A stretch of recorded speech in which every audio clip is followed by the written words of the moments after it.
At 7 o'clock, UT Martin, who went 8-3 last year, traveling number 18, Kansas State, who went 9-4. Kansas State favored 37.5 points on ESPN+. Will Howard was the leading passer for Kansas State this year. He will not be the QB. That will be Avery Johnson, but he did go 219 to 357, threw for 2,643 yards, 24 touchdowns, 10 interceptions. Those stats might interest any Ohio State fans out there because those are going to be the stats of the QB that is now yours.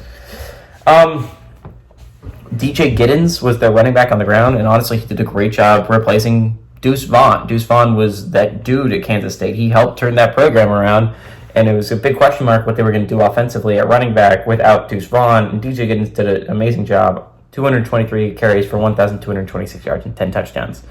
You also lose Ben Sinnott, arguably one of the most explosive tight ends in all of college football last year. Obviously, Brock Bowers existed, so Ben Sinnott was often overlooked, but I think he could do a lot of things with the Commanders this year. He had 49 catches for 676 yards and 6 touchdowns. So I think a lot of Kansas State's season is going to come down to how good is Avery Johnson, right? Because if he turns out to be as good as a lot of people think he can be, Kansas State should be a favorite to win the Big 12, right? Obviously, you're going to have to go through Oklahoma State and Utah for that to happen, right? And both those have experienced veteran QBs, right? Bowman's been here for a while. Cam Rising's been in college football for a hot second.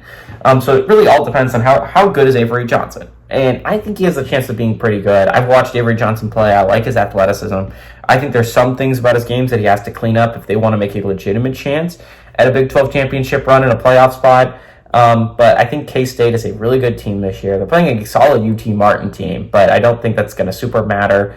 UT Martin is not even close to the caliber of Kansas State. This is Kansas State's chance to show that they're a playoff caliber football team, a chance to get warmed up heading into a rough Big 12 schedule. And I like to point out that there's a lot of teams that could easily knock out Kansas State in that schedule.